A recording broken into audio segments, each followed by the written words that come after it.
I have been talking about the Djinnn for a while, and what led me to the Djinnn and all of these other entities, there's a lot of dark material that we're going to be covering today, but there is an upside to it, and it is important to know about these things because if we are really going to raise our spiritual vibration, not only for ourselves, but for humanity and the planet, global consciousness, if we are going to make the transition to an expanded dimensional living, we have to know what's going on in the shadows. So that's what I'm talking about today, and we're going to be touching on all of those topics. And this really does get involved in the future of the Earth. And could we have some slides up, please? So the future of the Earth. And tomorrow morning, I will be addressing this topic in more detail. I have a workshop on the living in the interdimensional Earth, where we're going to talk about how we can change our consciousness. Next slide. Just a very quick thanks to some of the people who have provided original artwork and photographs for this presentation. I'm very grateful. Couldn't find everything I wanted in public sources, and especially particular scenes, so I had artists do it. Okay, next slide. Who are the Djinnn? Well, most of the time when we think about the Djinnn, it's with a Middle Eastern flair. This is from the remake of Clash of the Titans. And next slide, the Djinnn also have kind of a demonic look to them. And that's because most of the lore about the Djinnn comes out of the Middle East, and especially the Arabian Nights fairy tales. And that's where we in the West have left the Djinnn, in this sort of mindset. But they are much more than that. They are involved in all of our paranormal experiences, all of our entity encounter experiences, our efforts to raise our consciousness, and they are involved in many ways in keeping that consciousness on a lower level. They have been involved in human affairs for a very long time. And even though most of the lore about them arises from the Middle East, they are everywhere on the planet known by many names. So they are not just, as some people have asked me, isn't this just a Middle Eastern thing? No, it is not. Their name, next slide, literally means the hidden ones. And in their own lore, there are different creation stories about them, but they all agree that the Djinnn were here before us, and they had dominion over the planet. They had the form of the winds in early folklore. They had other actually formless forms. Nobody knows really what the true form of the Djinnn is. And that they populated the planet, dominated it, and they lost out to us, and that's created quite a problem ever since then.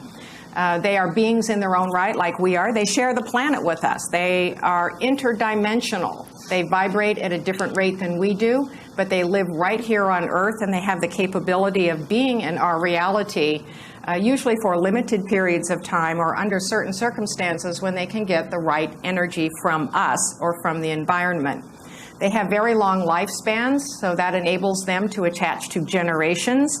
And there are many parallels, as you will see as we go on through the material, that bear striking similarities to other patterns of encounter experiences, including the abducting ETs, where generations of people are involved. They have abilities that we would consider supernatural, and they are very good shapeshifters. They can mimic any form. And most important of all, they have a very trickster nature to them, and they are quite vengeful when they are wronged. Next slide. Now, the Djinnn temperaments, they are, again, like us, the good, the bad, and the ugly. You wouldn't say that all humans are good, all humans are bad. You know, if a race came to visit us on Earth and said, oh, all those humans, they're all this way. Well, we'd say, no, we're not. We are quite individual, and we don't always agree with how the rest of us behave. Well, the Djinnn are the same way. But it seems that the ones that we are most likely to deal with have some dislike for humanity, ranging from just wanting to be tricksters with us to being out-and-out terrorists with us.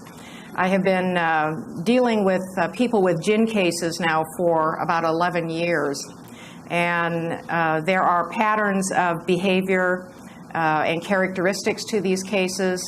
Some of them are quite disturbing in terms of what's going on. I think we are only seeing a tip of the iceberg. Next slide.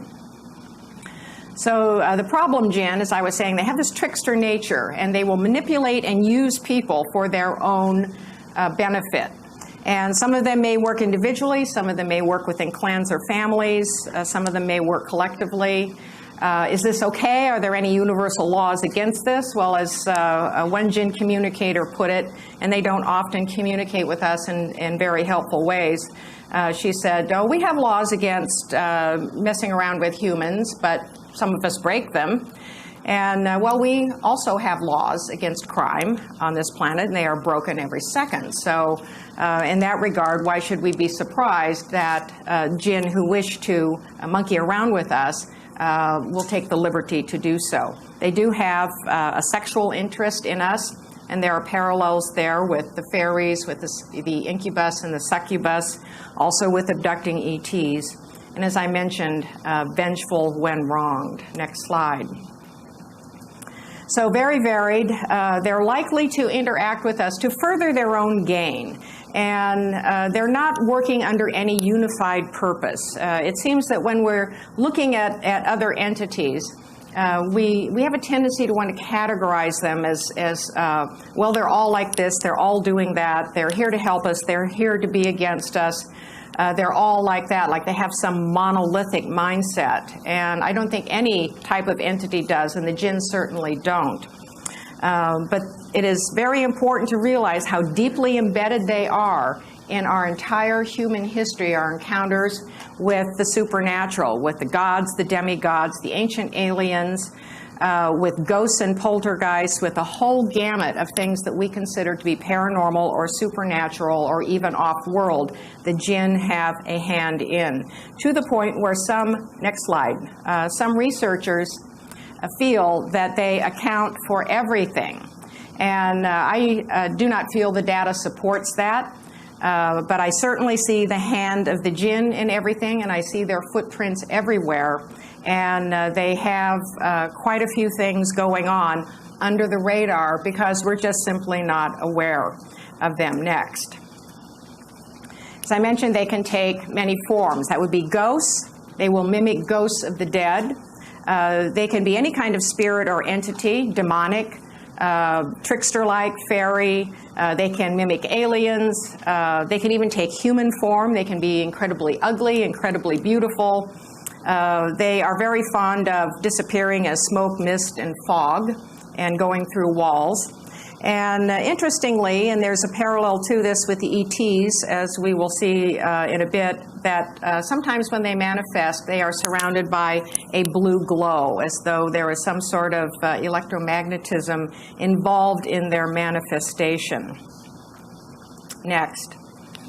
So the Djinnn participate in our encounters with mysterious creature and entity contacts of all kinds, ghosts and hauntings, attachments and possessions, the ET abduction, that's a very big area for them, and entity sexual assaults. Next. Most of what we know about them in the West comes from pretty much one source, the Arabian Nights folklore. And they really never entered our culture in a dramatic way like they have in other places around the world where people are more familiar with them in many forms and have many ways of knowing how to deal with them. In our culture, we're very polarized between good and evil, good and bad, positive and negative. And there's a whole blurry landscape in between where a lot of these entities will operate.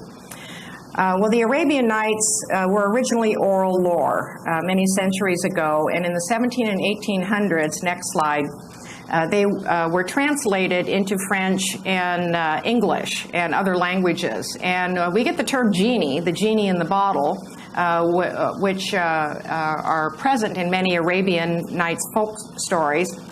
We actually get that from the French. And the French took the term djinn and turned it into genie. It was sort of a way to try and describe the Djinnn, who are often said to live underground and to be tied to certain places. And the genius, a Latin term genius, is a Roman spirit who is tied to place, and the plural of that would be genie. The second term you see there, jinni, refers to a single Djinnn entity. For the most part, that's kind of ignored today. It's just convenient to say Djinnn for singular or plural, sometimes with or without the D. And in some translated materials, you will even see it pluralized as Djinns for a Western audience. So that's how we got them, is the genie in the bottle, and that's where we leave it in our culture, as goofy entities who come out of a bottle and mist and have to grant wishes, and they're all kind of kooky and the wishes go wrong. And isn't it a fun fantasy? It is not fantasy, it is real. But the genie part of it is a very small aspect to who the Djinn are and what they're really doing. Next. King Solomon was very familiar with the Djinn, and he was the very powerful king of Israel. He was the second after David, his father. Historians were divided for a while as to whether or not he was a real historical person or legendary. There's some consensus now that he was a real person. And there is quite a bit written about him in the Old Testament about his rulership. He was considered to be very wise, and he is credited next with building the Temple of Jerusalem and even most of the city of Jerusalem. The Temple of Jerusalem was next to house the Ark of the Covenant. Which you can see there. This is Moses with the Ark of the Covenant. And two cherubim angels set on top of it. In modern day terms, this would be like a ghost box for talking to God. It was a device from which the voice of God would emanate for the right person. And the Temple of Jerusalem housed this very sacred device. Now, when Solomon came to power, God asked him, according to the Bible, what he wanted. And instead of asking for riches and lots of wives and power and things like that, he said he wanted wisdom or discernment. And God, being very pleased with him, granted him the power to control all spirits. Now, there's a lot of lore about how he did this. It's not described in the Bible, but supposedly he had a magical ring that he would use to command every spirit from the spirit world. And the Bible really doesn't tell us how the Temple of Jerusalem was built, only that it was built and it had certain dimensions to it and certain materials were used. But outside of the Bible, we find texts next, one of them being the Testament of Solomon, which describe in great detail how Solomon used his power to command the Djinn. In fact, he enslaved them to build the temple, and they were quite resentful of it. Now, by that time, they had already lost their dominion on the planet, and were getting pushed further and further into a background. In old terms, this would have been described as going underground, going into caves and tunnels. In modern terms, we could look at it as going into another dimension, because people who have entered these between worlds where the fairies have their fairy mounds and other entities emanate out from the earth, it's a limbo area that literally transitions between dimensions. So the Djinn were very resentful of this. But the power of King Solomon lasted throughout his entire life, and the day he died, the Djinn were freed. Next. The lore for the Djinn, including the summoning of them, passes then on into the West in the magical tradition, the Western magical tradition. The Solomonic magic becomes the basis for many handbooks of magic called grimoires. And now most of these were not written until the 1500s on, but there are some early ones, including the Grand Key of Solomon, which seems to have roots going back to the 1st century, that may have come straight from that kind of lineage. And they contain formulas, and you can see from one of the, could we have that slide back up, please? You can see from one of the pages here of one of the grimoires, detailed instructions for how to construct a summoning circle and the tools to use, the times that you should do it, and so on. Now, in most of the translations for these books, they're not called Djinn. That word has passed out of our lexicon. They are called angels, spirits, or demons. Next slide. Now, the Djinn were absorbed into Islam. And there are numerous references to them in the Quran, an entire chapter, as well as many references in the outside literature relating to the Prophet Muhammad. These would be messages that he gave to his followers, commentaries on the Quran, the activities of Muhammad and his band, and his prescriptions for how you should deal with the jinn. So they become part of that emerging religion. In our religion, they get submerged, they get buried in the division between angels and demons. Next. So according to this creation story, now in early Arabian folklore, the jinn were the wind, and they ruled the planet by riding the air all around the planet. And they got, their downfall came when they got to feel too superior, and so God banished them to the underworld. In the Quran creation story, there were just two beings, angels and jinn. The angels were created out of a pure spiritual light, and the jinn out of a smokeless fire. In modern terms, this may be like a form of plasma. So there were just two, and the angels were in heaven, and the jinn had access to heaven, but they were two distinctly different beings.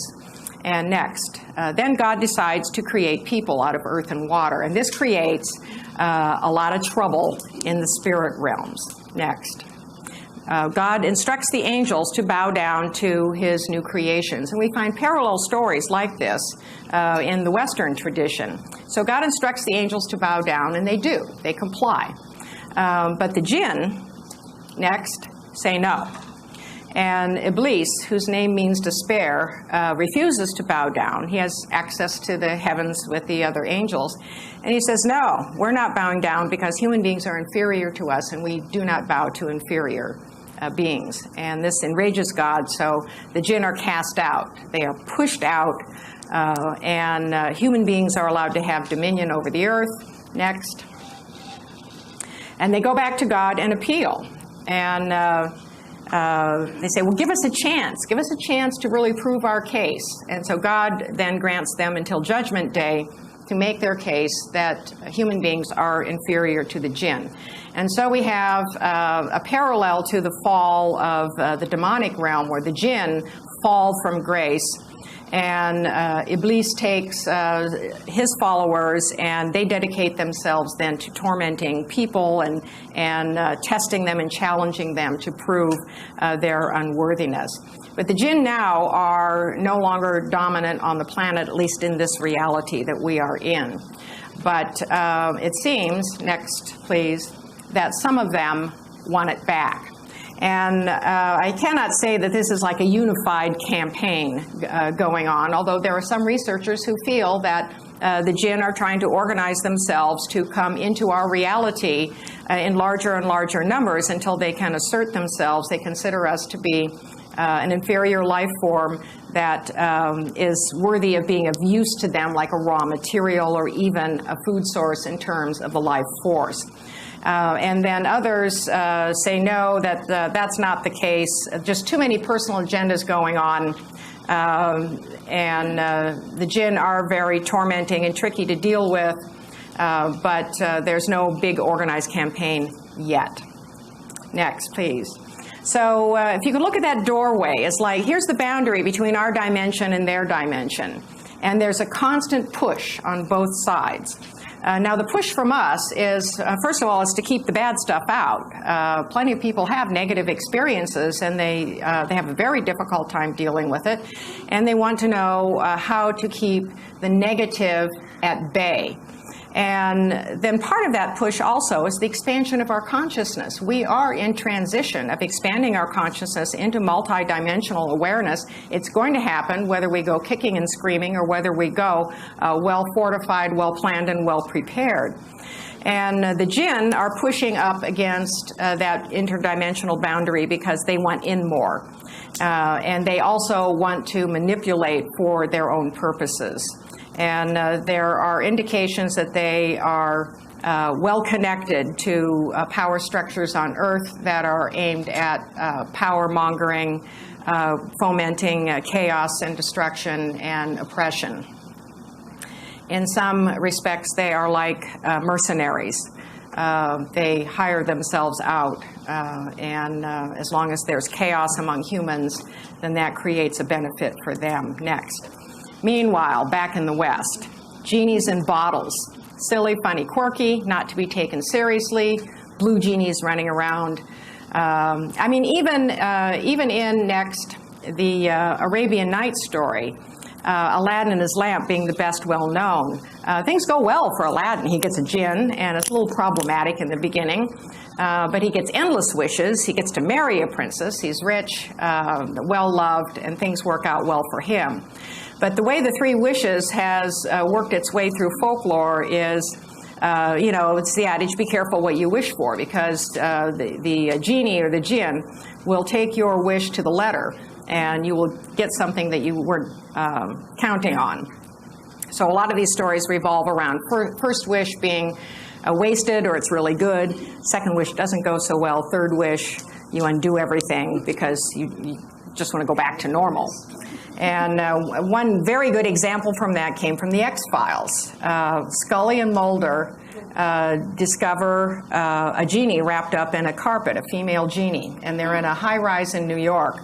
So because they have freed her from her prison, that's the old folk tale, she has to grant these three wishes. So, you know, Fox is trying to say, you know, what grand and glorious thing could he do for humanity with his power at his disposal? So he wishes for peace on earth. And all of a sudden, there isn't a single sound to be heard from outside. So he goes and he looks out the window, and the streets are empty of people. There's nobody left. And he says, what did you do? There's nobody here. And she said, well, you wanted peace on earth. And so he has to use a wish to undo that one. Twilight Zone also had a very good example of a couple. They run an old antique shop, and they have a lamp with a genie. They discover a genie, and the genie gets released. And so first, because they're poor, they wish for $1 million, and money just rains down out of the air. Next thing you know, the tax man is knocking on the door, taking 90% of it. Then they waste the second wish just by exclaiming something, I wish, you know, and you know, the second wish is wasted. So for the third wish, the husband says that he wants to be president of a powerful, or the head of a powerful country. And he finds himself as Adolf Hitler in the last days of the Reich. So it's be careful what you wish for. But that's how we've gotten familiar with them in our culture, and so we tend to disregard them as something that's fantasy, it's a kid's story, you don't take them seriously, and that's fine with the djinn because they can go about their business, the hidden ones. Next. So what is the true form of the djinn? As I mentioned earlier, nobody really knows. It's not even described anywhere, and if you have the chance to ask one of them directly, they won't even tell you. Next. Instead, we see them in various guises. I have had djinn cases in all of these areas. Humans and animals, demons, fairies, mysterious creatures and cryptids, ghosts and poltergeists, shadow people, black-eyed people, extraterrestrials, I would add interdimensionals, and men in black. Next. This is a drawing of one percipient of a djinn that was attached to her home, and she was having quite a bit of activity. And she said that most of the time it was just a mass of moving lines of energy, almost like electrical energy, and every now and then it would coalesce into kind of a face. In earlier times, next, the snake was considered to be the most common form taken by jinn and one of their favorites. And in fact, the Prophet Muhammad said that if you have a snake in your home, you must ask it very politely to leave, because if it's really a jinn and you kill it, the rest of its family is going to be very angry and it will come back and take revenge. And you must ask 3 times. And if by the 3rd time the snake has not departed, then it really is a snake, and you can go ahead and get rid of it in a more traditional way. So we have the snake form, which we will see emerge in the ET arena into the reptilian guises that they are taking. Next, please. Another favorite form of theirs is the spectral black dog. Everywhere on the planet, spectral black dogs, usually with red eyes and saw teeth. They're not really ghosts. They fall into the category of mysterious creatures. I consider all of these creatures to be interdimensionals, that they exist in another dimension, and we have these bleed-throughs of dimensions where we have experiences of them, and we are not able to capture them, get physical evidence, and it's often very difficult to even get good photographs. Next. And of course, the dark devil or demonic form is another characteristic disguise of theirs. And they, in possession cases, they will often appear in demonic-like forms.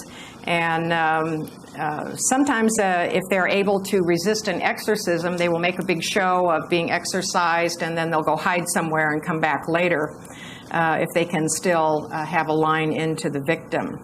Next, please. Mysterious creatures and beings, very important category for them. Next. They like to take forms that really disturb us. And so these are combinations of things that should not be. Human and animal, too many animals together in one form. The whole goal here is to upset, to off-balance, to mystify, to frighten. And there is a purpose for frightening us. Next, Mothman actually makes an ideal djinn. And in the mid-1960s, there was a whole wave of activity in the mid-Ohio River Valley. Every year I speak at the Mothman Festival in Point Pleasant. I've investigated down there for years. Now, the figure you see with the two red orbs on the shoulders, that's actually how Mothman looked. There really was no semblance of a head as we would understand a head, but what seemed to be eyes were set more on what appeared to be like the shoulders of the body.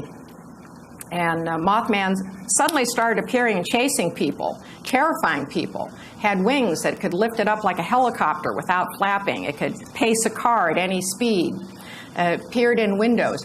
Interestingly, never really attacked anybody, seemed to be more curious and lost than anything else. But the real action of that whole wave from 1966 to 67, 13 months, was UFO related.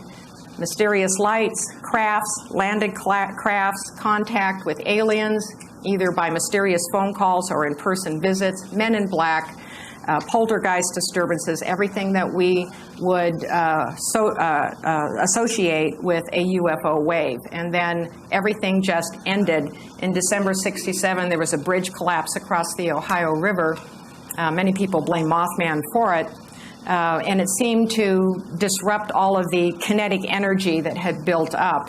And most of that disappeared. There are still those kinds of activities today, but nothing like we had back in the 60s. And by the way, if you saw the movie The Mothman Prophecies and you did not know what Mothman was, forget it. You still don't know. They just never really explained it very well. John Keel, by the way, was a very good friend of mine. He was the man who really put Mothman on the map. He went down and investigated it next. But any winged creature these days, like this one, sighted in northern Pennsylvania in a certain rural area, it's often seen crossing a certain road at night, anything that appears to have wings on it is almost automatically dubbed Mothman. But many more mysterious creatures next that are quite prevalent in our landscape. Dogmen, for example. This is the Beast of Bray Road, which is sighted a lot in Wisconsin and Michigan around the Great Lakes. But dogmen sightings exist everywhere, and they go back to ancient times. And they are a weird combination of a human torso and a dog or a wolf-like form. They have been very scary and seem to threaten people, but as yet we have no cases of anyone actually being attacked by one of these entities. And the fact that they are seen in certain areas indicates that there is either an energetic track from one dimension to ours, or there's something about the landscape that enables them to pull that interdimensional curtain back in certain locales and come into our neck of the woods next. This is very common in the Appalachians and lower Alleghenies, the grave robber, also called the grave digger. And I'm putting it up just as an example of one of these multi-animaled creatures that would be very characteristic of Djinnn. You have an alligator snout, you've got spines on the back, you've got pig's feet, an armadillo tail, weird scales on it. They're called grave robbers because historically they're seen in graveyards at night, digging up graves and then supposedly crunching the bones. This goes back to the days when people weren't buried in, really impenetrable coffins like they are now, chewing up the bones. But these are still seen today. And I have gone around into some of the rural areas in the Appalachians and the Alleghenies to interview people who have lived in those hills for generations. And sightings of creatures like this are commonplace to them. Not that they're not unsettling, but it's like, oh yeah, we see that every now and then, or yeah, I saw another one of those the other day. It's they're tuned into a whole different interdimensional doorway of the landscape than more urban people. Next. Djinnn can be very beautiful and alluring, especially if they want to have some sort of sexual congress with you, and they will attach to people for that. Once they've attached, the relationship becomes more and more manipulative. Next. Or they can just have very strange appearances. This was a Djinnn case from Florida that I followed for some years. The woman was quite an experiencer with ETs, abductions, missing time, orbs, mysterious creatures, missing time, and entities that followed her around. And this is one guys that a Djinnn entity took that she said she didn't know whether to laugh at or to be frightened, but ultimately it scared her. It looked like a human with stringy, almost ape-like hair on whatever would be exposed flesh, very long, sharp claws, and this weird clothing, these tattered pants and what looked like army boots that weren't laced up. And can we put that one back up? Now, why do Djinnn need to appear like that? Well, again, it's like whatever's going to unsettle you, whatever's going to disturb you, whatever is going to make you not sleep at night, which will make them more able to get at you. It will make you more vulnerable. Next slide, please. But behind whatever form they take, there was always this shadow figure that we don't know exactly what it looks like, but we certainly know what it can do. Next, please. Okay, now we're getting into the trail to the ETs. This started for me in 2004 with shadow people. And how I do a lot of my research, because I work on both sides of the fence, the light and the dark. And I never really went looking for the dark side. It found me with people coming to me with problems and cases that just got directed to me. And I started trying to help people and trying to figure out what's going on.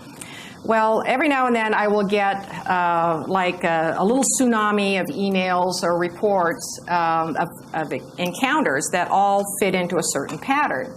And it makes me wonder what goes on in the ethers, you know, that groups of people will have kind of the same kind of experience for a while. And that's what happened in 2004 with shadow people. I was getting reports of these dark visitors. This is what they look like, most of them. They look like tall silhouettes of men wearing hats or coats. They are bedroom invaders, and they startle people out of their sleep and terrify them by standing beside the bed, sometimes attacking them. They have no facial features, no eyes. Occasionally people will see eyes, but they seem to be hostile or malevolent, and people are usually paralyzed, frightened, they don't know what to do. So I was getting these emails, what are these things? And I was amazed at the similarity of descriptions from many sources. So I thought, well, I better check this out, investigate, interview a few dozen people, write a couple articles, mystery solved. Here I am 11 years later, still following the trails that opened up from this original research. Next. These are the three words that are in almost every description of shadow people: fear, panic, and terror. And in fact, I found that shadow people experiences, and you can see them here with eyes, because sometimes people do see them with eyes, and sometimes when they draw them, they put eyes in, even though they didn't see them, they just felt they were being looked at, so there had to be eyes somewhere. And that these experiences were far more frightening in a very visceral, almost primitive kind of way, far more than demonic cases that I got involved in. So these beings just had a tremendous power to elicit the rawest fear out of people. I discovered that there's no gender or age difference, men and women, between men and women, children, young adults, adults, older adults. Some people seem to experience these shadow people throughout life. Other people might have 1 or 2 experiences or sleep in a place that was very active and something came out from under the bed and pestered them. The boogeyman in the closet, the monster under the bed, these are not kitty things. They still attack people today, and they are shadow people. Interestingly, next slide please, I did find from the 1920s, these are stills from a film in 1920s. It was an instructional film to parents for how to deal with children who see the boogeyman at night. Next, please. And next. And next. And next. So I discovered also in research that the description of these entities really went beyond bedroom visitations. We find them in folklore under many different names, that the description is the same. We find them around the world. Sometimes they're called the Watchers. They're outdoors, they're indoors, and they're very stealthy, and yet their sole purpose seems to be to terrify people. Next. So they fall into different patterns of experiences, and the core experience is that it's a male-like figure, 6 to 8 feet tall, usually with a hat on or what looks like a trench coat or a robe, and sometimes a hood.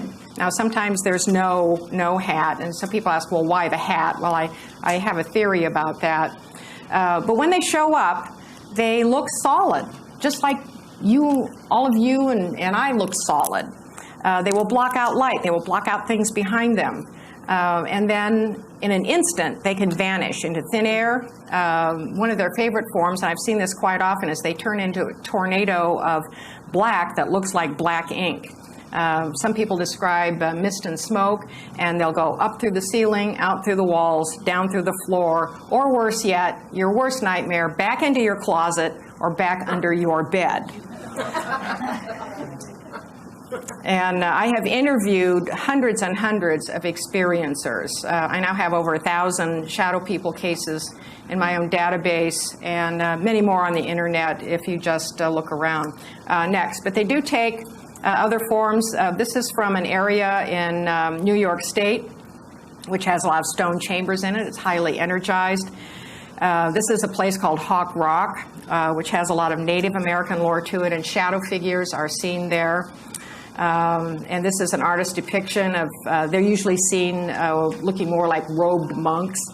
And sometimes they have red eyes that look like laser pointers. And I have seen them out in Hawk Rock. I've done all night watching there. Next. So they're silent. They don't tell you what they want. That's very scary to people, because the number one question I was getting was, what is this? Number two, what does it want? And why does it keep coming back? They will move extremely fast. They will usually glide, and I've seen them on many occasions, they will be here and then suddenly they'll be there. It's just like instant teleportation, and then they can vanish whenever they want. Sometimes they will vanish as soon as they are observed, like they really don't want you to see them. And if they go down a hallway, you might, if you look down the hallway, if you had the courage to look down the hallway, you might see them peeking around a doorway to see if you're still there. Others are very bold and aggressive. They will jump on people, suffocate them, try to choke them. People have gotten into wrestling matches. I had a case from a 22-year-old man who was a wrestler. So this guy was in shape. And he described an experience with a shadow person that came into his room and attacked him. And he felt it physical. It was a physical encounter, almost like he was wrestling with a human assailant. And he said he could hardly get out of the fight. He said it was far superior to him. He was just frightened to the core of his being. And other people have tried to be aggressive back and to reach out and grab a hold of a shadow person, and it just goes into smoke. But if they want to grab you, that's another story. Next. Sometimes they have tracks that come through a room. Here's one from an experiencer. The shadow person always shows up in the same corner of the bedroom. Animals do not like them. Cats and dogs will react as they will when people have ET abductions. They will sometimes leave the room. Next. Oops, sorry. Sorry. There we go. Sometimes the form is rather loose, and it just suggests clothing. It's very rare to see hands or feet with these entities. That applies to ghosts and other kinds of entities as well. So if you're watching a reality TV show and you can see shoes on the entity's feet, if you can see detail in the lower legs, it's probably something that's been recreated for the camera. Next. Here's one. It looks like it's wearing a raincoat. Male shadow person. Next. This is, I get this description a lot, weird-shaped head. They're called Gumby shadow people because they will elongate their limbs like this. And this was a drawing from a young man who had several of these encounters. And one night he had a friend staying in the room with him. They had twin beds. And the lower figure is what the experiencer wakes up to see. He thinks an intruder is in his room. Somebody broke in. His friend wakes up from the commotion and looks over and sees this weird thing snaking an arm out to his friend. Well, they were terrified. They jumped up and ran out the hall. The shadow figure ran after them and then vanished. But if they're not wearing hats or hoods, they will often have some weird lumpy head. Sometimes next they show up in pairs. Sometimes they will show up as more than that, but usually it's one, two, or three. Some testimonies from experiencers. It was if you were to cut out a human shape from a black poster board, it reflected no light. It was a shadow moving along the wall in the shape of a human, but featureless. And sometimes these shadows, weirdly shaped shadows, will show up on a wall where no light could make such a shadow. And it will start moving independently along the wall and then sometimes materialize into the room as what seems to be a 3D being. Here's an experiencer who also was attacked, said it was one of the few times I was sincerely afraid for my life. And notice here the blue, kind of the bluish glow around the figure. This is not in all cases, but it is in a good number of them, and there are parallels to abducting ETs in that regard. Next. Here's a shadow person that menaced a young boy. And it was witnessed by the boy's mother. And the entity was holding a box, and she had the feeling that it was going to do something with the box that was going to harm her son. And she ordered it to go away, and it backed off. Now, sometimes people will order them to go away or even use prayer or some other kind of remedy against them, and it doesn't seem to have any effect on them whatsoever, which only ratchets up the terror. Next. One of the best pictures of shadow people. They are extremely hard to photograph. I think they don't want to be photographed. You can see, I hope it's not too light in here, but they're against the wall here is a figure.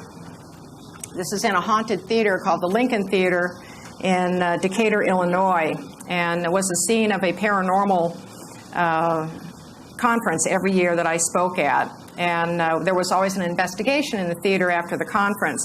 Well, one year I talked about shadow people, and a shadow person decided to show up, and the person who took this photograph was just doing random shots in the balcony, which is a very common technique in paranormal investigation.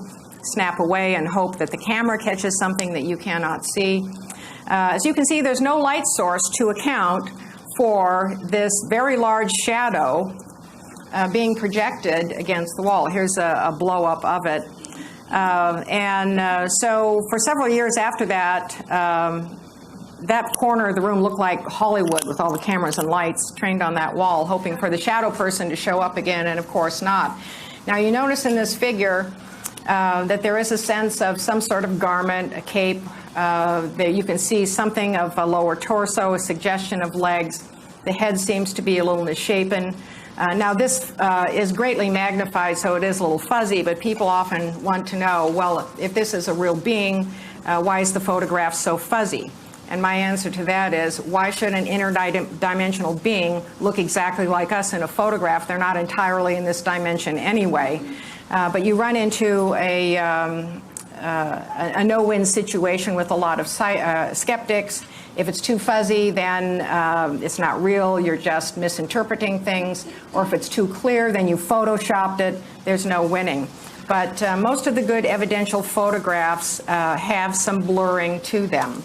Well, I came to the conclusion then, after analyzing shadow people experiences for years and running them against various templates, are they demons, are they ETs, are they ghosts, are they thought forms, that the only explanation that fit for them was Djinnn. And when I applied the Djinnn explanation to shadow people, everything fell into place in terms of how they were pestering people, why they shape-shifted into these forms, what they got from people when they terrified them, and this also led me in other directions of research. Now, one of the reasons why they terrify people is they do get a bump off our life force. There are many entities that are vampiric. They will take the life force from us. This is not Dracula biting you on the neck. This is an entity learning how or knowing how to take the life force energy straight out of you. And when you are terrified, and you are suddenly terrified, you are going to give off an adrenaline rush of energy and fear. And these entities, that's what they want. That's their harvest. Some of them have other interests. They are interested more in the life force that is released in the shedding of blood. But shadow people have a harvesting in many of their encounters with people. So shadow people led me then to ET abductions, because I discovered, in going back over my data over and over again, that a high number of shadow people experiencers, especially regular experiencers, were abductees, and also had generational abduction patterns going on. So my next question was, well, if shadow people are Djinnn, and shadow people experiences are also ET abductees, then what are the Djinnn doing in ET abductions? And if they are involved in ET abductions, then the evidence is already there. Even if we haven't recognized it, the evidence for it already exists. So I had to go back and have a whole new set of data questions for percipients. I went back into the abduction literature, which I had followed for some years. This is a photograph that Stan Romanek lent me. You can see a dark figure crouched up by what is his bedroom door. And he told me that he'd had many encounters with shadow people, either as bedroom invaders or also in his house during the day, and that there was a correlation sometimes between their appearance and an abduction experience. So we have this very peculiar connection then that also seems to have fallen beneath the radar. And it's not that shadow people usually participate in an abduction, but they might visit prior to an abduction or after an abduction. And there's no information to indicate, are they working with other entities who are abducting? Are they competing with them? Are they shape-shifting into their form? My educated guess is that they are all three. And being masterful shapeshifters, they would certainly participate in something that was taking advantage of and manipulating people. So does the evidence exist? Well, yes, it exists. It exists in spades. And when I went back through the abduction literature, this is just a sample of some of the better-known books who've talked about abduction experiences.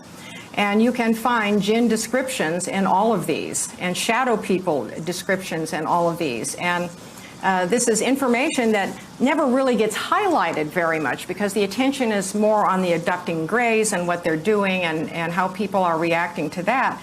But remember, the Djinnn are the hidden ones. So we have this underbelly here of participation by an entity that likes to hide, now coming out in one of the most dramatic types of entity encounter experiences that we have in present times. So we find in many accounts of the abducting ETs also this kind of blue glow around them. And that also, remember that that was one of the correlations with the shadow people. Many different disguises and appearances of guises, I should say, of ETs. We think usually of the grays in abductions, but actually when people have had encounter experiences, their descriptions are really all over the map. And in fact, if you would just consider the descriptions of them, it's very comparable to what we would even find in fairy lore. And some very interesting connections there. And then, of course, we have the reptilian presence as well, connecting back to the favored snake form of Djinnn. And people have described in their abduction experiences these reptilian entities in hooded robes and with faces that are not quite visible. Sometimes the faces are visible, but again, that sort of disguised, cloaked shape that we find in so many shadow people experiences. And it would not even be unusual for the Djinnn to do something like a praying mantis form, because again, remember, they shapeshift and they like to disturb people. So they will take whatever form is going to do the job in terms of getting people unbalanced. This is from an experiencer who contacted me. Very good Djinnn figure here. Absolutely filled the doorway of his room. It looked like a combination between a man, a parrot, and a cricket. And it sounds comical, but you know, it was pretty foreboding. And he said it had a parrot, like a parrot face and a beak, and this black glistening, shiny back, almost like a cricket with a very hard metallic shell, and these human arms that ended in little insect things, and then a lower torso that started out human and also ended in kind of little insect feet. And he said, if that wasn't scary enough, the three shadow figures who came were even scarier. Now, these were short. They were about 3 feet tall. There's a whole subcategory of shadow people that are 3 to 5 feet. And these circled around his bed, making this buzzing sound, floated over it. And he could see eyes within the hood, and that's how he drew them. The buzzing sound we find reported in abduction literature, out-of-body experience, near-death experience, shadow people experience, and other mysterious entity encounters.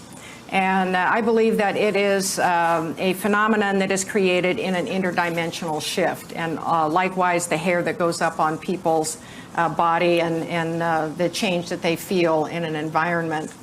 And we must be getting some sun coming in, sorry.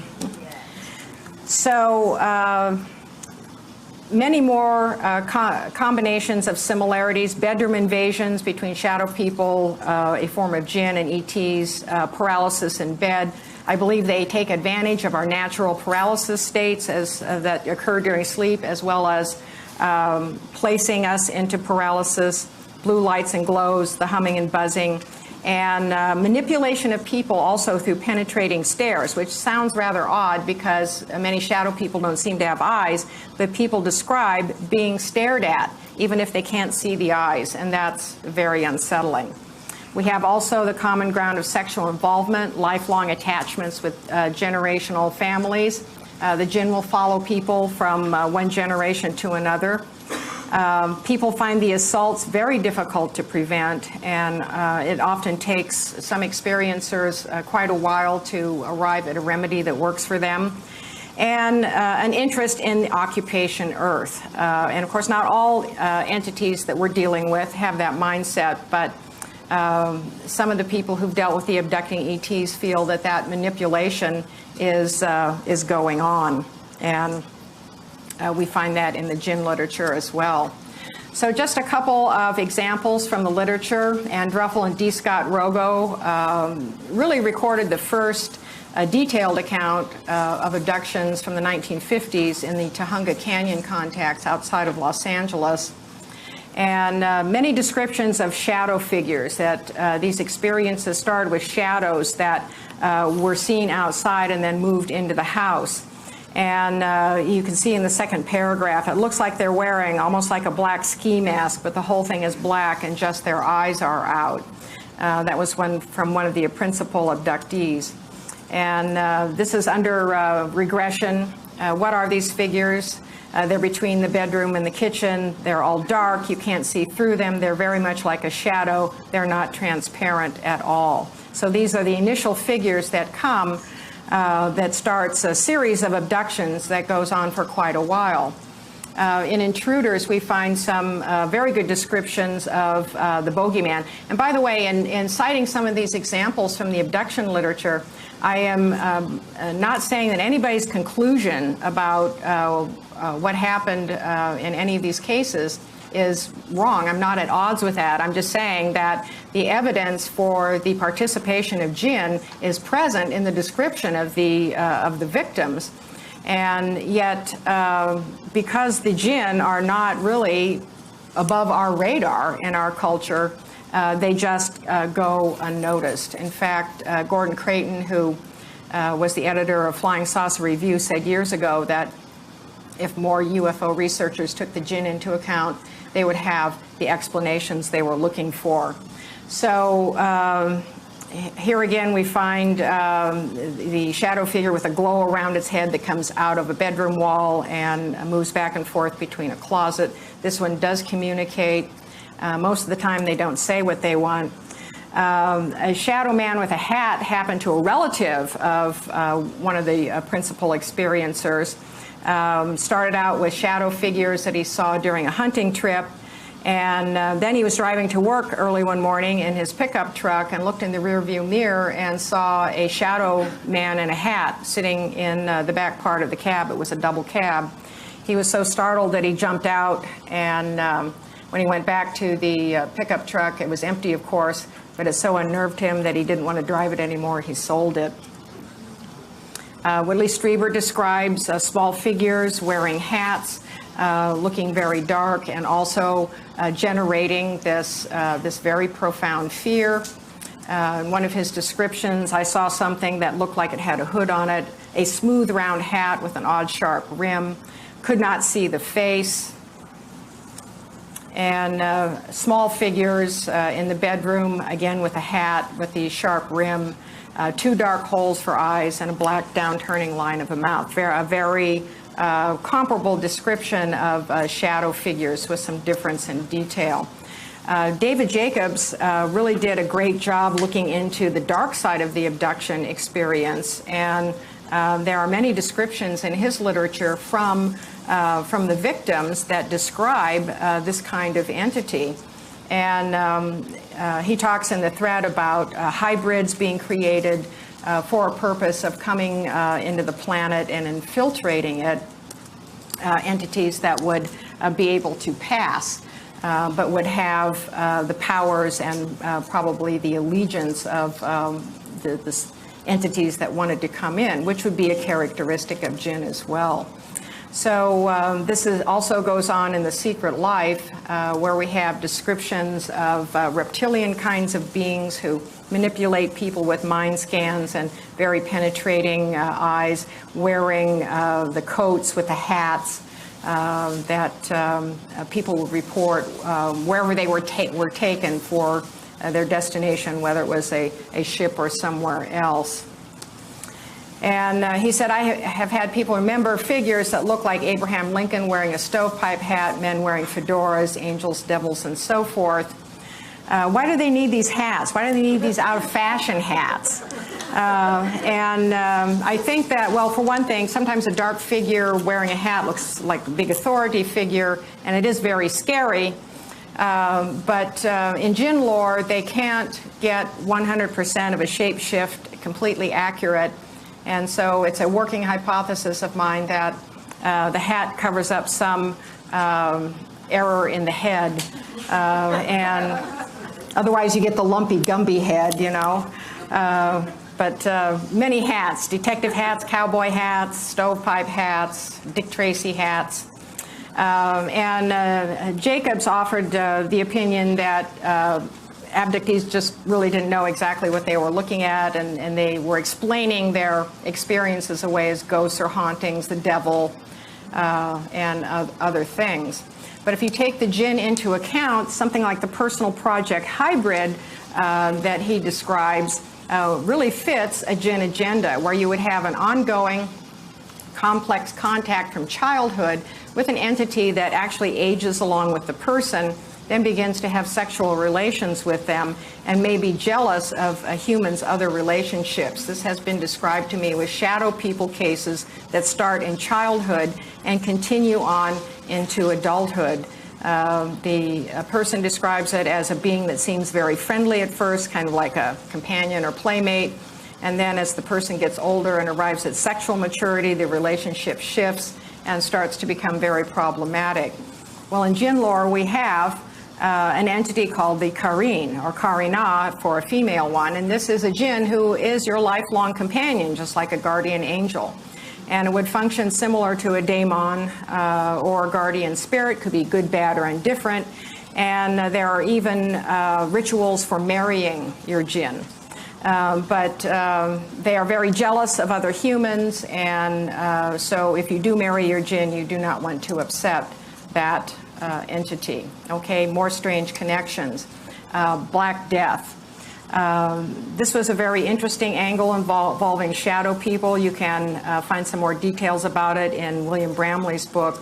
The Black Death killed about 25 million people in Europe from the 14th century, late 14th century on. Some people blamed it on the Crusades, that this was a revenge for the Crusade campaign on the Holy Land, but it laid waste to entire cities in Europe. And interestingly, there were accounts, this is a plague doctor. It was believed that noxious gases and mists were transmitters of the plague. But there were these dark, toxic mists and fog associated with the plague. Now, keep in mind that the Djinnn like to be dark mists and fog and smoke. And there were even descriptions in some areas about black clothed, what appeared to be humanoids, which people called demons because they didn't know what they were, that would appear after waves of UFO activity in the sky, mysterious lights, and then the area would be hit by the plague. And these unknown entities carried implements, which were described as swords, brooms, and scythes. And if they knocked on the doors of people in their homes, then those people fell fatally ill. And these descriptions were given all throughout Europe. Here's an example of the aerial activity from the 16th century in Basel, Switzerland. What an interesting connection that shadow figures, black-robed shadow figures, were seen prior to outbreaks of plagues in certain areas. And so the speculation can be, was this just another Djinnn campaign against human beings? The ET and fairy connection. Jacques Vallée and other researchers have done very good research linking ETs to fairies. And there is even a stronger connection between Djinnn and fairies. And in fact, if you compare Djinnn to fairies in terms of their origins, their characteristics, their attitudes toward humans, we're not talking about Tinkerbell here, their kidnapping, sexual relationships with humans, their beliefs about their superiority to humans and that they will ultimately prevail over us and regain the earth, you have the Djinnn template. In many areas, the Djinnn and fairies are considered to be one and the same.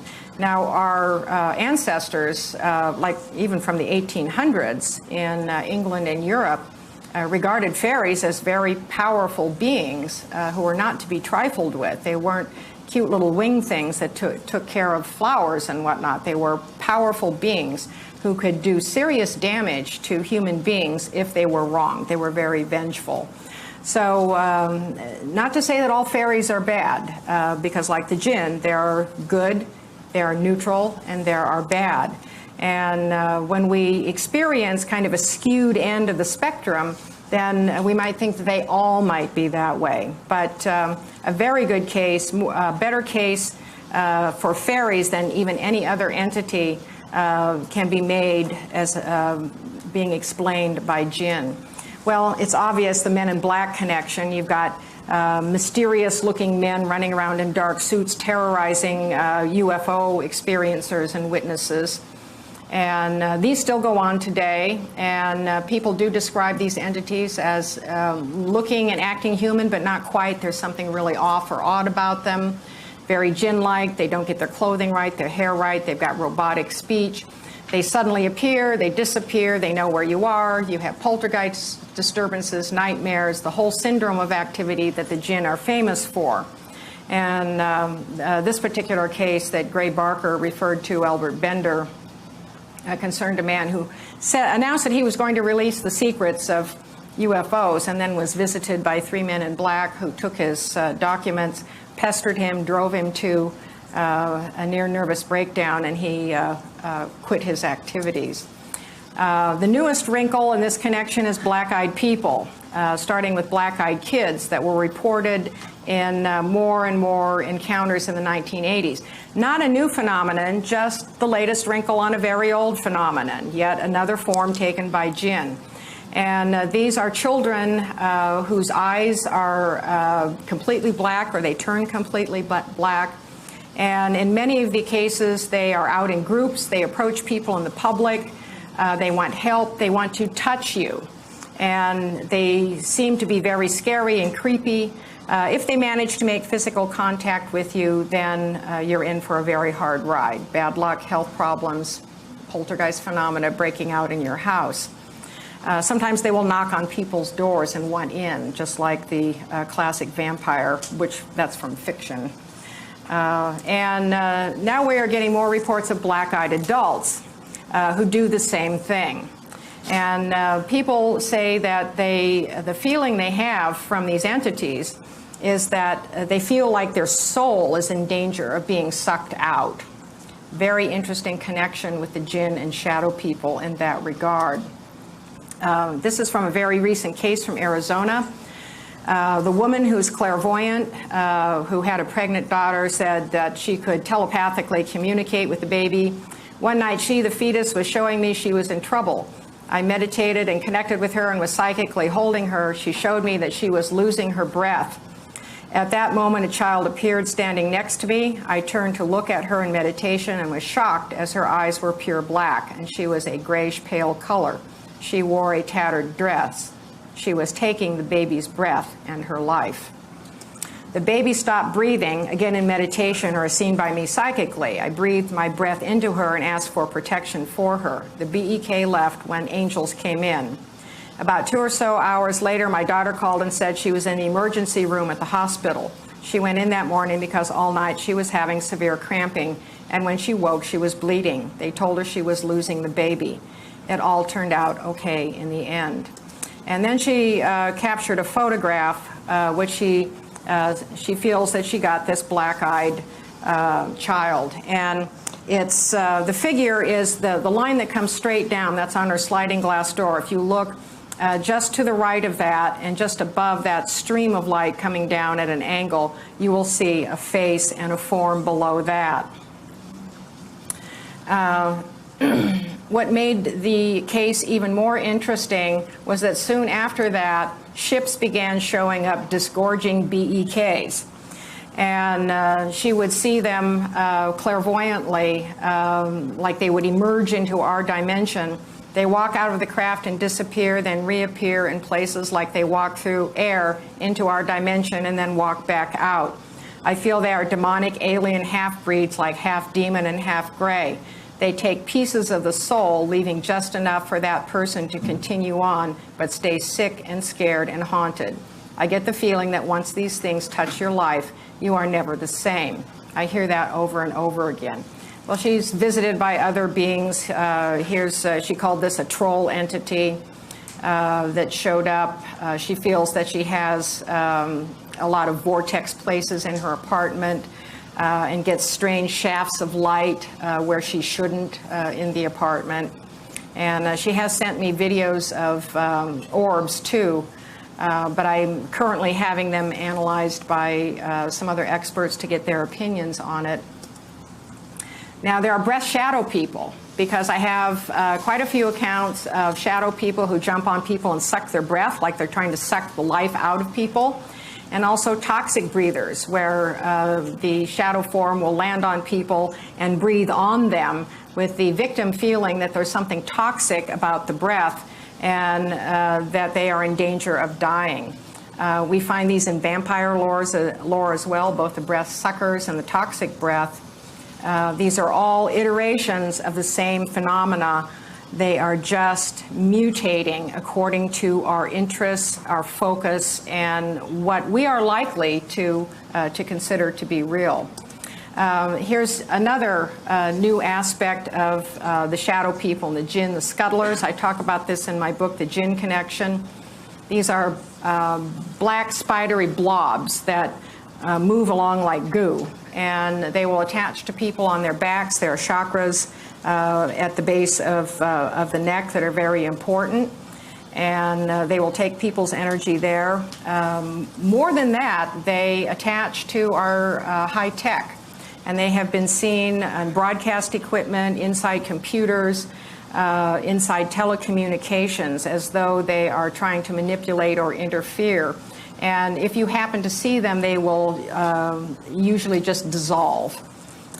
This comes from an experiencer. She said, I was helping a friend clear someone's house, and I saw the strangest thing I've never seen before. It was these crab or spider-looking things running along the telephone lines into this woman's house. When I looked into them, I could see they were attached to phone lines, computers, etc. Then she asked, what are they?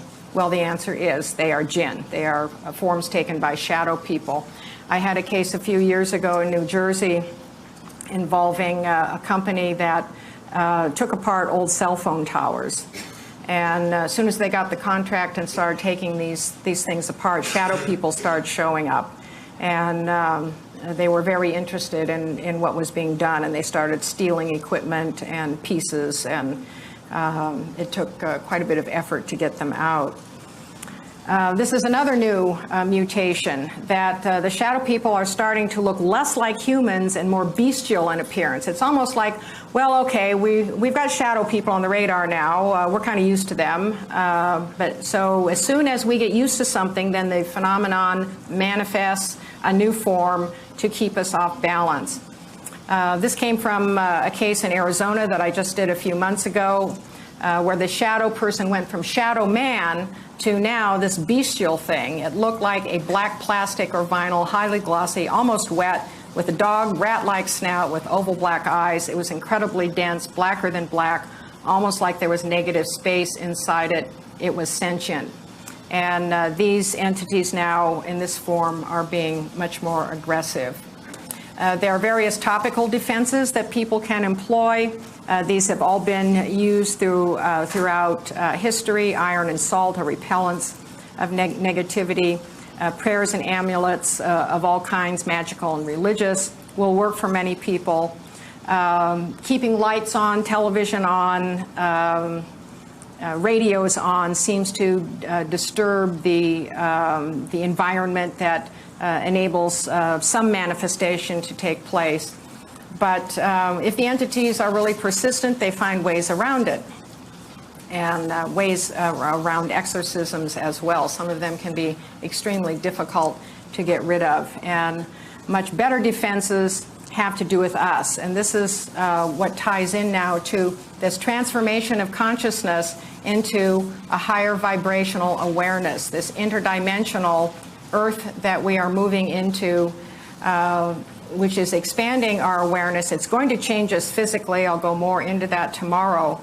But we have to learn how to keep these things out, because they operate under the radar. We've got plenty of beings and entities and spiritual helpers who are contributing all kinds of positive energy. It's not like they're not there, but we also have counteracting that these darker things that would like you not to be aware of them, so they can keep our consciousness and our energy at a level that is easier for them to manage.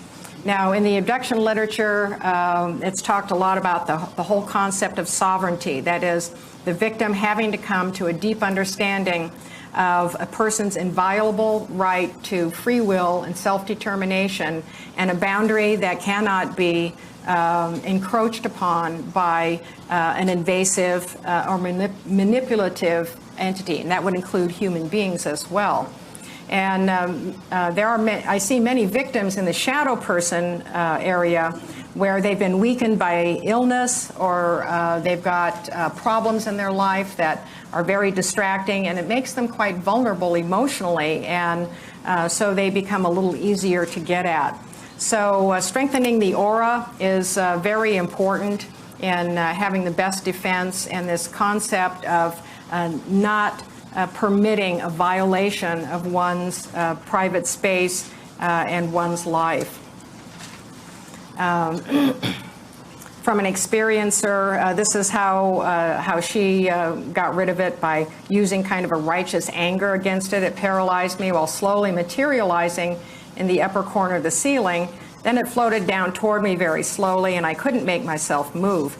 It hovered all the way down till it was right in my face, staring me down to my left. When I finally could move and had regained my power, it said, "You're not real." I said, "You're not real," and watched it get sucked back into the corner where it came from and dissolve into my curtain. Was it back? Yes, it did come back. But every time it came back, she knew how she could get it. So the power that it had became increasingly diminished. So that good auric envelope. And just a few final comments. This from another experiencer. I just experienced the Djinnn. They're for real. They have to be taken seriously. He had one that attached to his aura and influenced him and his energy to the point where he developed medical issues. If I had not gotten wise to it, I might have passed from this unrecognized Djinnn influence. And when he say passed, he means passed away. So if we are open to these other realms, we must protect our energy and cleanse our auras to keep safe. I think it hooked my aura to stay in our dimension, and it grabs space by this process to increase its spatial reality. They are real and must be respected, and if we disregard them, they could take your life by engulfing your life force. Yes, they are tricksters and can impersonate anything, including grays and such. So much of the material I've talked about today is in the Djinnn connection, which is the connection between the shadow people, ancient aliens, the Nephilim, the Archons, reptilians. In other words, beings that we have dealt with throughout history who have had some manipulative approach to us. And if this wasn't enough for you folks, I advise that you visit my website, Djinnn Universe, where I have collected comments from people all over the world on their experiences. And some of them truly are rather hair-raising about what people have gone through with the Djinnn. So we have a few minutes left if anyone has any questions. Yes, right here. I have stains happening on my sheet, paint. And I've had people come to the house and they say the energy feels really good there. And the other day, the stain came in the shape of a heart. And, I've talked to it, I've told it to go. And I'm really confused what it is. Okay, so stains that have been on the bed, including one in the shape of a heart. It's not possible for me to diagnose what's going on without going into your history, the history of the place, and what else has been going on, because these are not isolated incidences, and they always have a cause. So finding the root cause becomes the critical thing to determine what it is that's going on and what you can do about it. And if you want to talk to me afterwards and we can go into more detail on that, I'll see what I can do. But a lot of times I'll get, oh. Questions for you, Lisa. Can you give the mic so that you can Oh, sure. Well, that's why I was trying to repeat the question, but if someone wants to. But a lot of times people email me, say, I have this going on in my house, what can I do about it? Well, what's there? I mean, why do you have a headache? Do you have a tumor? Do you have a life-threatening illness? Did you drink too much last night? You know, what's going on? So there's oftentimes no easy pat answer without knowing background detail. Yes, ma'am.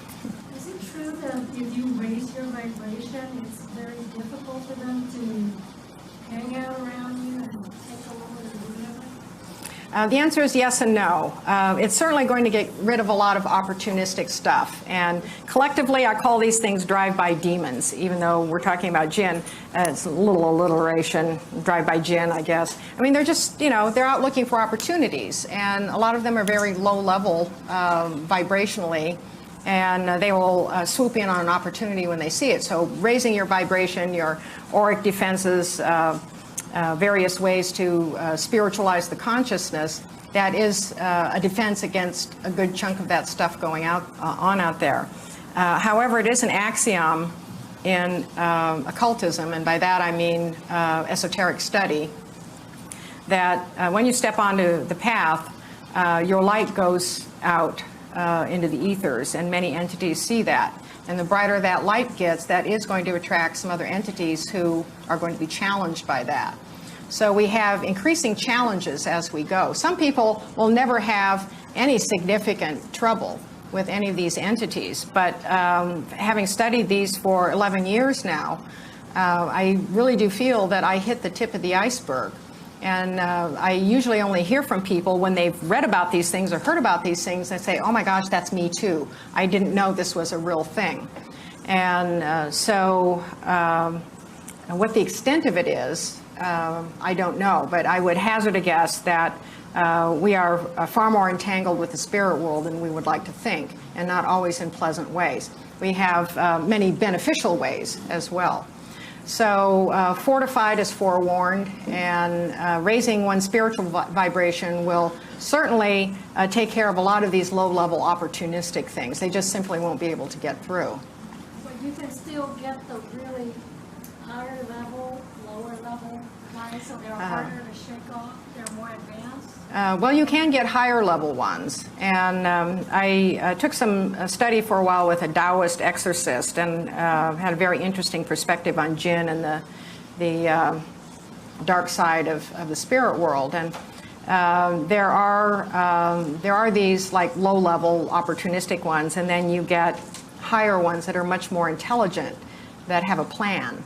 And you may not ever land on their radar, but if you do, and it's called looking back, if you see them and they look back at you, that's a connection that is made, and it's very difficult to get rid of. They may not bother you most of your life, but someone like me who goes, you know, into this, I've been looked back at a number of times, and that's something that I'm probably going to have to deal with just, you know, for as long as I'm in this.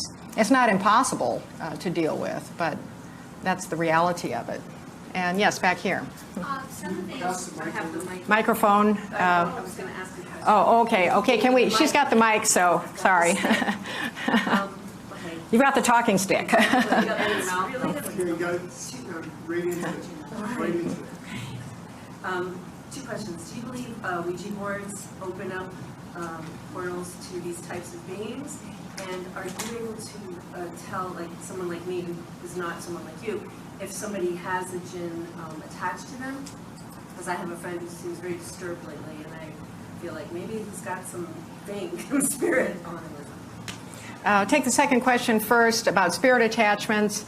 I'm always reluctant to take the devil made me do it approach, but on the other hand, spirit attachments are real. And usually there's a syndrome of change in behavior that indicates that health will deteriorate, mood, emotions, person becomes more withdrawn, starts to have what appear to be irrational thoughts, might even start to get to be suicidal or chronically depressed.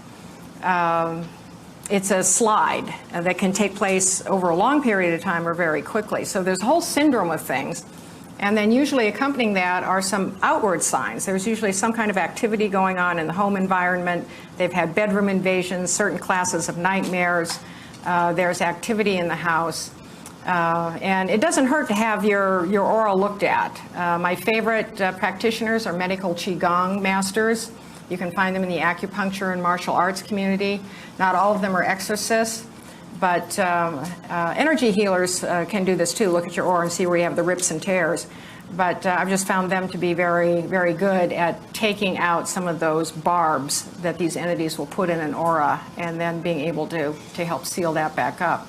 But a lot of it depends on the person too. So the first question, Ouija board, so controversial. The sad thing is that yes, the Ouija board can open a door to this level of spirit involvement, and yet I consider the Ouija board a neutral tool. It's a tool. You open a door, anything can come through. And I've had Djinnn come through the Ouija board. I've experimented with all kinds of tools. I've been sworn at, cussed at, threatened. But you close the door, you know. I mean, why let an entity walk all over you just because you're using a Ouija board? But on the other hand, Ouija boards, for certain people, they open up a doorway that's very hard for them to close. And I'm currently working with a man named Darren Evans on a project called the Zozo phenomenon. And Zozo is the most famous Ouija demon that starts out pestering people on the Ouija board and then seems to jump off the board and into a person's life. And that this entity has tracks going way back in history. It precedes the Ouija board. It's just, I think, discovered that the Ouija board is opportunistic. So should you use a Ouija board? I know people who use the Ouija board very rationally, and they've never had a bad experience. What happens for the victims is that they become obsessed. And they're so fascinated by it that they start using it more and more and by themselves, and they start believing everything that the entity tells them, and then it becomes problematic. So it's a double-edged sword.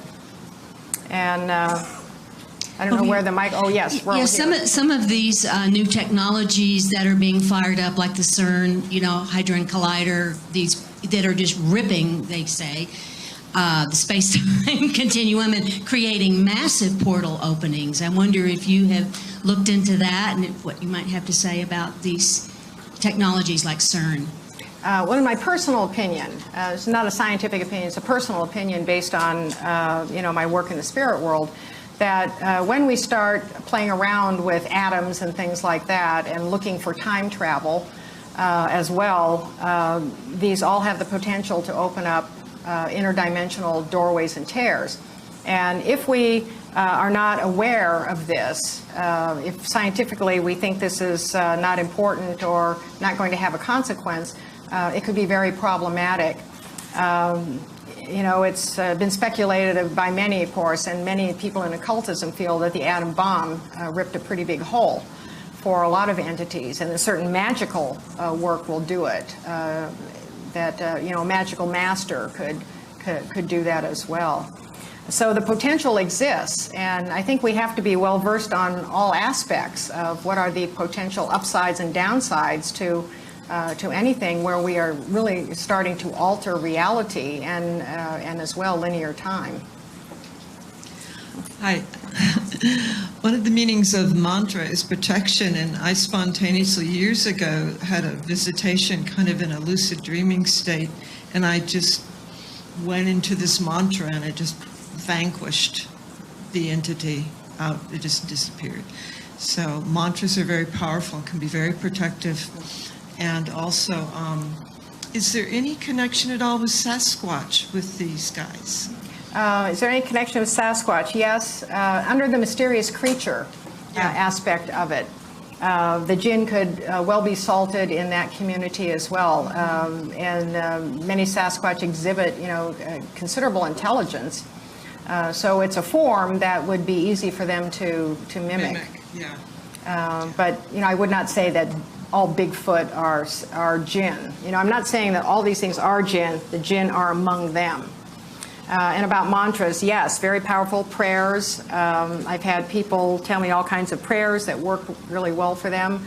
Tomorrow I will be talking about mantras intended to change cellular consciousness. However, on the flip side of it, then there are cases where people's religious remedies don't work or they stop working. And then you have a whole nother crisis on your hands besides an entity visitation. I had one case where a woman was getting regular visits from a shadow, very threatening shadow person, and she would say the Lord's Prayer. And that would send the entity away. It would go away. And she kept a plaque of the Lord's Prayer over her bed. So that worked for a while. And then one day she came home from work and the plaque was missing. And it never came back. And the entity was back and the Lord's Prayer didn't work anymore. So she had to find something else. So they have ways of skirting things. But it depends on the entity you're dealing with. You know, if it's a low-level entity that's just kind of opportunistic, it's going to be much easier to take care of than something that may be attached to you generationally, that feels it has rights to you, and is much more powerful. Have you heard of the term astrals? I know in some healing circles they call them astrals, and there's all different kinds of astrals, astral deities, lower level astrals, more powerful higher astrals that can possess a person or have a trade-off of a charisma, energy, and then kind of take over people's lives. Oh yes, there are low-level astral beings. There are even thought forms that can be created that will do that, that will have, you know, usually a finite lifespan as long as they're energized. And all of these things kind of blend together, and it's very difficult to separate one from another sometimes, because in this area you're dealing with a shape-shifting, blurry landscape. And as soon as something pops into clarity, something else is going to pop out of focus. Thank you very much. A whole level of beings that have many species, as it were, just like biological life. Some more plant-like, animal-like creatures in the astral, and some more higher intelligent with intent. It runs the gamut. It really runs the gamut. And you know, when we're focused on spiritual work, we're looking to the side that's helping us. You know, we want to be in the good energy, the positive energy, the uplifting energy. And if we don't pay at least some attention, or at least acknowledge that these other hazards exist, then that just enables those forces, those entities, to keep working in a counter purpose. Yeah, and the disease connection, when you can almost connect this with infection of sorts. It's a shame that in our culture we don't take spirit influence into account more. In other cultures they do, and in the 1930s there was a doctor who had a medium wife, Carl Wickland, and he wrote a book called 30 Years Among the Dead, where they talked about their cases where they analyzed the spirit involvement in all kinds of illness. So one more question, and then I know everybody wants to charge off and get some dinner. Yes. Oh wait, we're getting the mic. Oh, I just had a little question about something you said about barbs being put in by these entities. Could you explain that a little better? Well, when entities hook into your aura, it's in a number of ways, and it depends on how long-term the hook is. Think of a fishing hook. That, you know, they'll put something in that will tear the aura and hook in that's very difficult to pull out. Some of the hooks look more like like needles that have jagged edges to them. And then there are straws. Some of them have straw-like things that they will stick in an aura, and that's how they suck the energy out. Can I ask one more question on that subject? How do I put this without sounding bizarre? Well, this is where I am. I have not sounded bizarre today. I'm in the right place. Never mind. You are among friends. Yes, I am among friends. Recently, I was ill, and my lover does not live in the area. And what I noticed was, now here's the thing: is it the person pulling, or could it be a djinn? I noticed as I cleared, because I do clearing work as well, cleared my lower chakras, and I psychically saw like fishing hook. And so I was able to detach that. As I did that, my energy began to come back to me. Now, how do you know if it's a human being that's pulling your energy, or if it is something astral? Sometimes the people who do these things are under the influence of something working behind them that they're not aware of. So it may be a situation where there's very positive energy between us, but there may be something behind that. something behind that, or there's also an environmental factor, which I didn't talk about a whole lot today, that some of these entities they're really tied into the land because of the way they're energized into manifestation from the land. And if that's the case, then they're going to jump on the person that they have the easiest access to. But I have cases where I have relationships where someone was fine until they started seeing someone, and then suddenly they have bedroom visitations, nightmares, the whole syndrome of things, and it has to do with whatever is connected to the other person. There are people who will deliberately psychic attack others. It takes a lot of energy to do that on a sustained basis.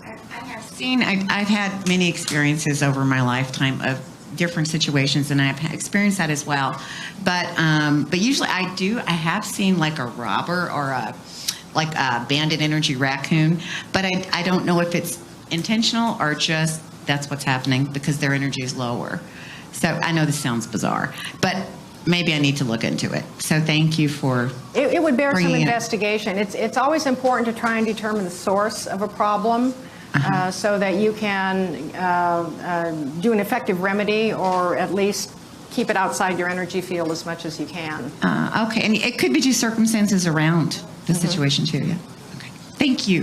Thank you for sharing. Thank you. Okay, and one last question for this gentleman. I told this young man over here that he could ask the last question. So my question kind of goes back to what you were saying about the shadow people.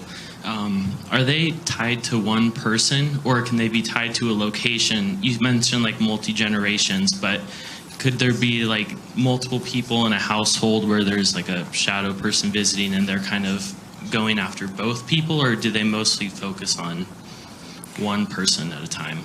When they are tied to land, and I see this a lot in areas where houses have been built on contaminated land, psychically contaminated land, that if the entities who are resident on the land don't like the occupation, multiple members of a family are likely to experience the phenomena, but there will always be one focal point. The person who is the most vulnerable to that entity will get the brunt of it.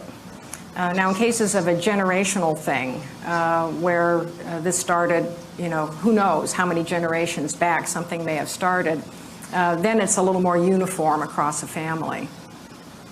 Okay, thank you. Thank you very much, ladies and gentlemen.